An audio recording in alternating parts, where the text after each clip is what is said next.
uh, what is the goal of human life?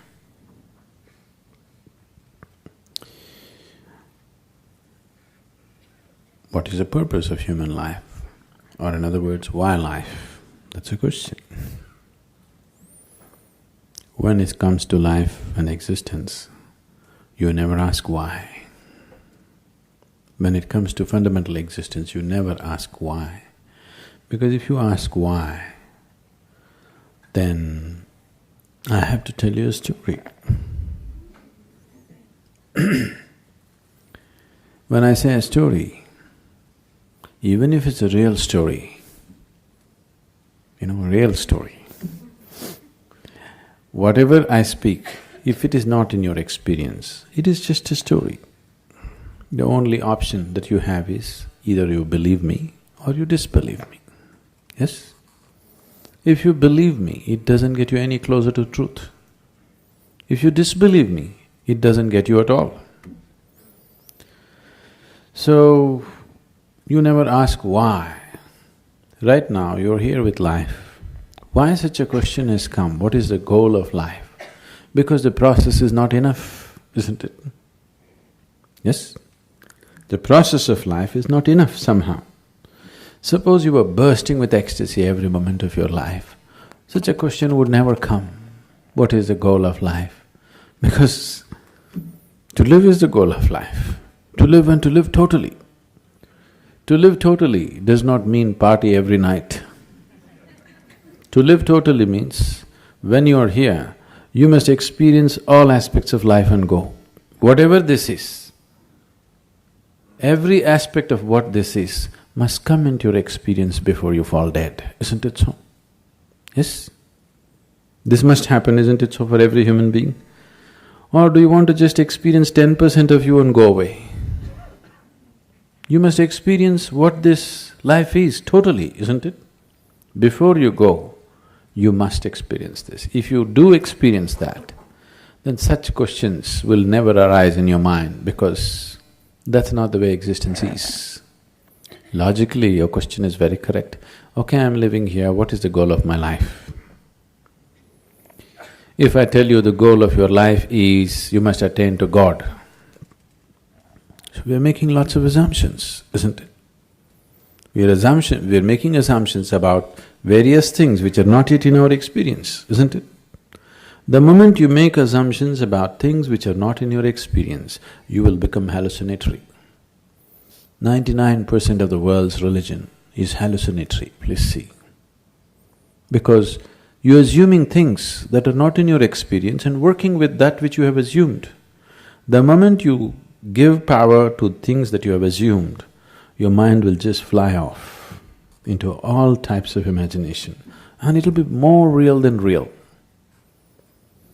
So your imagination can be more real than real, isn't it so? You go and sit in a cinema, it is just two-dimensional, just play of light and sound. But its impact is much more than the life itself, isn't it so? Yes? You went and sat in IMAX theatre? Its impact is bigger than life, isn't it? But is it bigger than life? Do you think so? Is it really bigger than life? Not at all. It is just that imagination has such power. Imagination, thought, emotion, all these things are a way to pave the way. Now I have a thought, I want to go to New York. This paves the way. Once I say, I want to go to New York, now, okay, how to go, shall I buy the ticket, shall I walk it, what shall I do, shall I drive?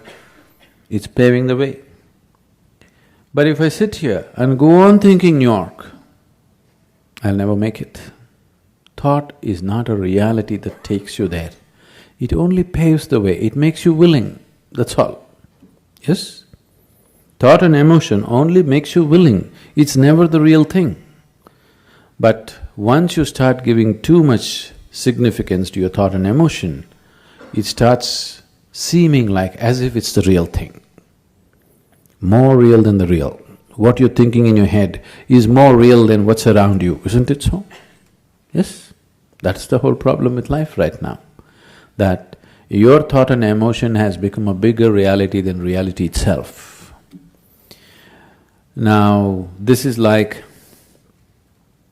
if you go probably in the countryside, there'll be, what do you call them? We call them handpost. What do you call them here? A handpost? What do you call it? Something, a marker? A signpost, okay? So, these are called handposts usually because they used to be made like hands at one time, like this it used to be. Have you seen them? Like this, it says this way to New York. So, you go and sit on this and you think you're in New York. That's not New York, isn't it? So, thought is only a signpost. It points you in the direction you want to go, but it never takes you there, it cannot take you there. But people who think it is taking them there have become hallucinatory in such a way that even reality cannot get them out. Even if you poke them with a knife, they will not know, they're somewhere else. Their thought and emotion is far more important than that. This is a scourge which has taken humanity such a big way, such a big way. And of all the type of thoughts and emotions that we generate, the religious thought and religious emotion or spiritual thought and spiritual emotion are most dangerous because they're powerful, empowered by the otherworldly. Because of that kind of power, it just rules people. It just rules people so deeply. And we can always see that some other religion that you don't belong to, what stupidity, what nonsense they're doing, but what you're doing is just never visible, isn't it? Yes? Isn't it so? Isn't it happening every day? Because once the thought and emotion becomes powerful, you start believing it. Once you start believing something which is not yet in your experience, you are a dangerous human being. Because all the conflict on the planet, even today, what's happening, though people try to project it as it is good versus evil, though people are trying to project it as good versus evil, it is not about good and evil. It is always about one man's belief versus another man's belief, isn't it so? Always between one man's belief and another man's belief. Why can't we be sincere enough to simply see whatever we do not know as we do not know? What is the problem? This is the biggest human problem. They can't see that they don't know. They have to bullshit themselves all the time. And this is not a joke. This is a terrible tragedy on the planet, isn't it? This is not a joke, this is not a simple thing. It has cost phenomenally for human life on this planet, phenomenally, and still continuing to cost. But what we think and feel is so important, isn't it? So, what is the goal? What if there is no goal? What will you do? Will you die tomorrow? Suppose there is no goal. What to do? You want to die? Isn't it wonderful? There's nowhere to go. Yes? Isn't it really great? There's nowhere to go, you don't have to work your way to heaven, you can just live here happily. No, we are going to heaven. If you're so sure you're going to heaven, what are you waiting for? If you're so dead sure you're anyway going to heaven, what are you waiting for? I can't understand the logic. Huh? Waiting for the ticket.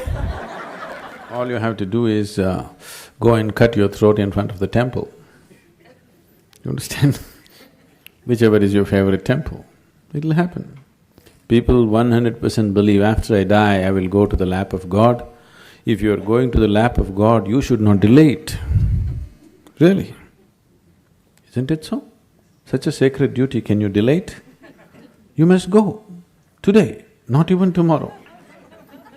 No, you want to live long. So why are you postponing such a wonderful opportunity? That's because you're full of bull. You tell yourself things which are not yet a reality for you. I'm not questioning whether these things exist, not exist, but it's not yet a reality for you. If you talk about things which are not yet a reality for you, to put it very bluntly, it just amounts to lying. This lying has cost phenomenally for individual human beings and for the whole humanity in a big way.